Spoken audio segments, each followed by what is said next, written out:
So much so that they're willing to spend their hard-earned money with me with a hope and expectation that I might be able to help them get where they want to go. So in today's video, I want to break down the mystery behind actually getting what you want. And I recognize that I am speaking predominantly to an ADHD audience that has a lot of struggles getting started and following through. But the reality is that getting what you want, especially for ADHDers, has more to do with what you choose to go after and why than the actual process and the how, if you will. So that's what I'm going to break down in today's video.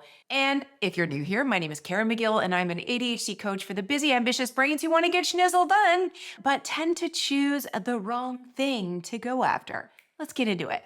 Now, the best way for me to break this down for you is to use an illustration from my own past, because believe me, my past is riddled with all kinds of mistakes and learning lessons. So you're going to benefit from that today. Well, let's go back to 2017 when I was so miserable. My husband and I had just bought a house the year before in Silicon Valley. And I gotta tell you, the mortgage was crippling, which is par for the course when you buy a house in Silicon Valley. Now, I was making good money at the time because I was working in tech, but I hated what I was doing. I had always hated what I was doing, not just because the work itself was boring and monotonous, but I hated the whole routine of forcing myself to get out of bed at a certain time, trying to figure out what to wear, putting on clothes that weren't really comfortable or reflected who I was, driving an hour to get to work, driving an hour to get home, and just dealing with peopling all day long. It was overstimulating. It was not what I wanted, but I forced myself to do this for years because I'm a Gen Xer and our generation was told to just suck it up, buttercup. And the other reason was that I was a first generation Canadian. I was raised by immigrants, and the whole idea of just having a steady job was the goal. Liking your job was not even part of the conversation. You were just supposed to be happy that you had a job and be grateful that somebody's willing to pay you and go on with your miserable self until you were ready to retire. So that was the mode that I was in 2017. And it was slowly killing me on the inside. I know you guys can relate to that, and I'm not even really joking. I'm quite sure had I stayed on that path, I would not be a healthy person today. I'm quite sure of that. Now, I tried a variety of different ways to get out of the career path that I was in. I had all kinds of side hustles. I started all kinds of businesses. I had been blogging for 10 years, and that was just not getting any traction. And I was just on that treadmill of going to work, earning a paycheck, paying off my mortgage, and on until one fateful day, I think it was in November, and I was getting into my car after a day of work, and I was getting ready for the long drive home in Silicon Valley traffic. And I was getting my podcast teed up for the drive. And I remember looking at a Tim Ferriss podcast, and it was an interview with Mr. Money Mustache. And I thought, I have no idea who this is. And I almost didn't listen to that podcast that day, but I did. And it changed the trajectory of my life. I've talked about this story before, but that podcast between Tim Ferriss and Mr. Money Mustache opened me up to a possibility that changed the course of my life. And that is not an understatement, because I would not be here on this channel talking to you if I did not listen to that podcast. Now, I know you're leading in going, well, tell me more about this transformational podcast that you listened to. But here's the thing. It was transformational for me. It might not be that for you. And that is the entire point of this video. But essentially in that podcast, Tim Ferriss interviewed Mr. Money Mustache, who is a lexicon for the FIRE movement. If you've never heard of the FIRE movement, it stands for Financial Independence, Retire Early. And I will say from the get-go that this whole idea is steeped in a lot of privilege, right? I don't think everyone can achieve this, but the message in that podcast gave me so much hope and a new perspective on life that whether or not it was available to me, I knew that I had to go in that direction because it met my highest value of freedom and flexibility. Time freedom for me and having the ability to wake up and do whatever I want to do or I'm compelled to do in a day is the highest value that I can possibly think of. It has nothing to do with owning fancy things or doing fancy things, but to me, it is the highest version of luxury to be able to spend my time doing the things that I want to do. because my attention is not always in my control. Also, my energy fluctuates a lot. So when I was in a 9 to 5 job, whether I was having a low energy day or a high energy day, I had to get my butt to work. But that idea of having freedom and flexibility and sovereignty over my time, that I could choose what it was I was going to do in a day, was so compelling to me that it changed every decision I made from that day forward. Now, the narrative behind the FIRE movement is really aligned to this topic we're talking about around getting what it is you truly want. Because to become financially independent so that you can retire early, you have got to ruthlessly get rid of, take away, say no to all of the things that don't really move the dial in terms of your overall happiness and well-being, so that you can take your limited resources and apply them to what truly does move the dial for you. It has nothing to do with deprivation or being cheap and stingy. It has everything to do with being thoughtful about the things that you bring into your life and whether or not they add value or just take up precious room and space. And I'm not just talking about things that cost money, things that cost energy, things that cost attention, things that cost emotional turmoil that we just don't need. When you get into a headspace of ruthlessly going through everything in your life and realizing how much you have that you either don't use or don't like, or that you even forgot you owned, it is amazing and eye-opening how much our energy, attention, and resources are squandered, particularly here in North America, where we live in a very consumer-centric culture. Now, I'm not saying consumerism is all bad. I like buying stuff as much as the next person. But when you start to look at everything through the lens of, is this going to improve my life? Is it going to spark joy? And is the juice worth the squeeze? You start to realize that not a lot of things are. And that's the first point I really want to underscore in terms of this idea of getting what you truly want. It is really important that what you're going after is something that you want and not just something that looks interesting in the moment. So how do you actually decipher those things? Well, the reason I knew I wanted to go all in on the FIRE movement was because it aligned to my highest value.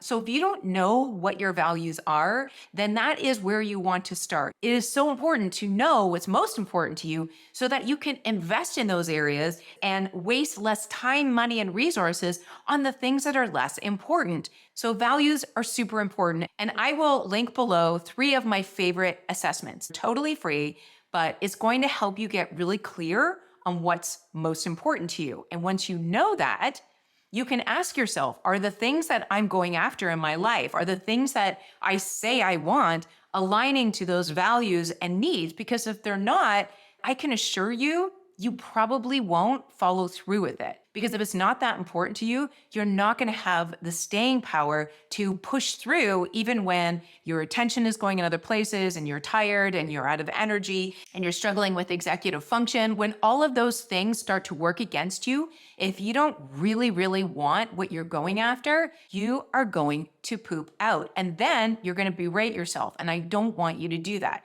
So number 1, know what's most important to you. Take a needs and values assessment, mine or any of the other free ones on the interwebs, and get clear on what's most important to you. And then look at your current goals and ask yourself, do they align to what is most important? Now, once you have gone through that process and you are clear on what's most important to you, and you know that whatever you're going after, whatever you truly want, is aligned to your values, the next question I have for you is, what are you willing to do in order to get what you want?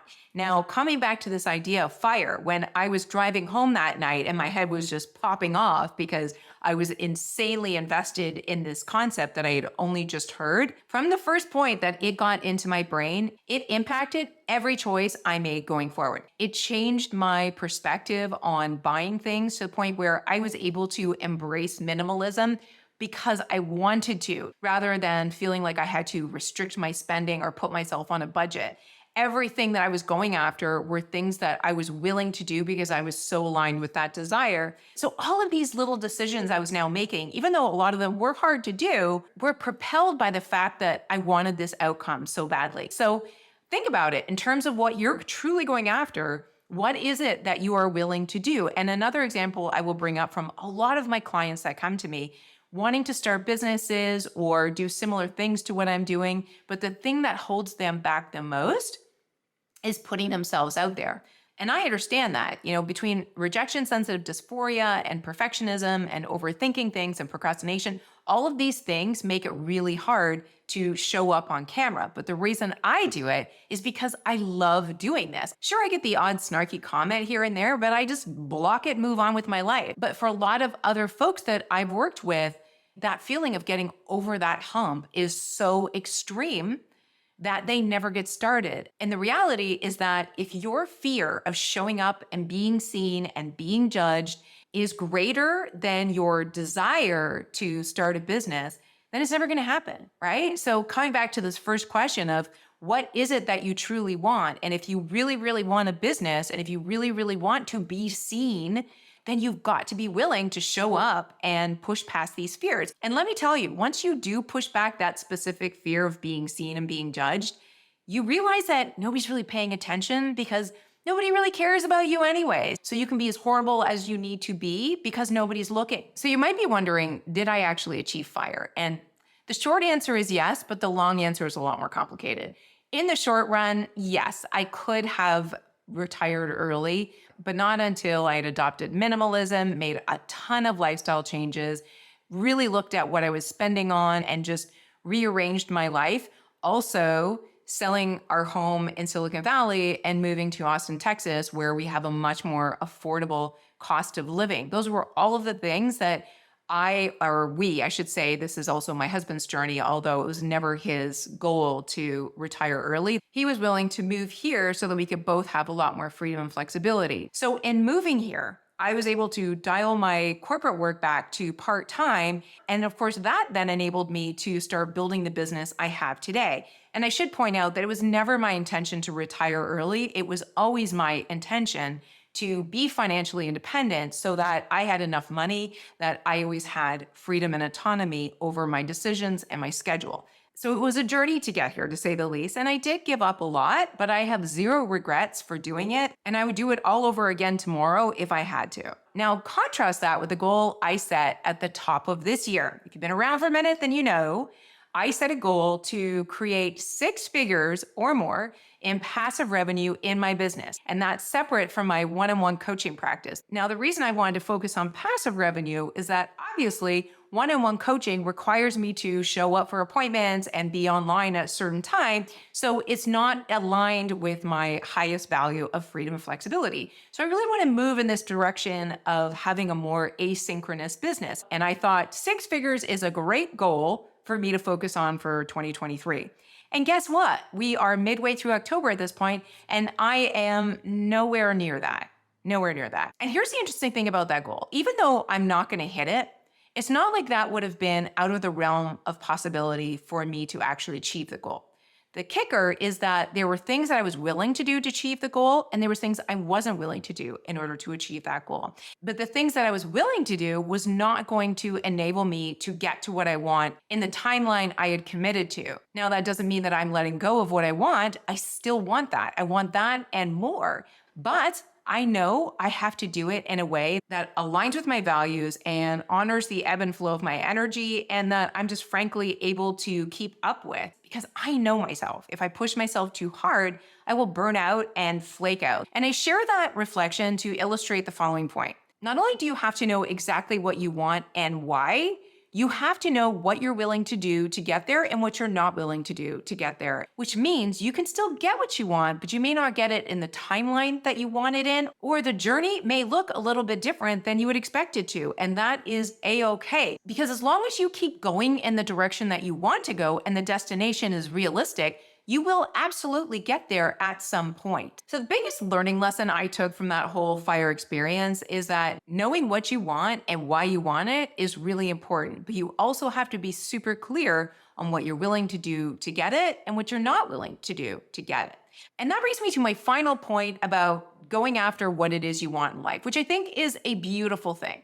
But I think it's also equally important to remember that when you get whatever it is you want, it's not going to stop the wanting. From the time that you were born, you have wanted things, from a bottle and a diaper change to the things that you desire today. Job, spouse, house, early retirement, any of these things that you think you've always wanted, I bet you've achieved at least 50% of them. And yet, here you are watching a video on how to get what you want. The thing is, we are so fast to move right past that goalpost to the next thing that we rarely pause to say, I did that thing. And now I'm going to take a minute to actually savor that I've achieved something before I set my sights on the next thing. And trust me, I'm as guilty about doing that as the next person. So for me, what I found super helpful with that is number one, having a gratitude practice, whether it's a formal gratitude practice or just when you're meditating or praying or whatever it is that you like to do to connect to yourself, to remind yourself of all of the great things that you have. The other thing that I do is a weekly review. Every week I plan my week, and every week at the end of that week, I review to see how things went. What did I accomplish? What did I not accomplish? What was hard? What was not hard? If you have ADHD, you have got to have some sort of an intentional planning system where you are actually planning out what it is you want to accomplish and then tracking towards that so that you can take those moments when you achieve what it is you set out to do and savor it and ask yourself, wow, I'm here now. Was the juice actually worth the squeeze? In those moments where you take the time to actually reflect on the things that you've achieved, you realize what is most important and what's not most important. So coming full circle, wanting things, having desires, it's not a bad thing. That is our compass. It shows us what our North Star is and what we truly want to go after. But every time we achieve what it is we want, whether it's big or small, it's so important to pause and look back at what we did to get there, congratulate ourselves, reflect on the fact that we are capable of following through on things, and then taking some time to actually evaluate, was everything that I did to get here worth it? So that's what I've got for you today in terms of going after what you truly want. If you want a roadmap for this, then I highly recommend checking out Vision to Action, which is my Notion template, which will not only guide you through that process of understanding what's most important to you, but it'll help you align it to your energy and then create systems to get that stuff done. So I will also link that below. And thank you guys so much for being here and listening to this channel. You truly mean the world to me. So on that note, I will see you in the next video. Bye for now.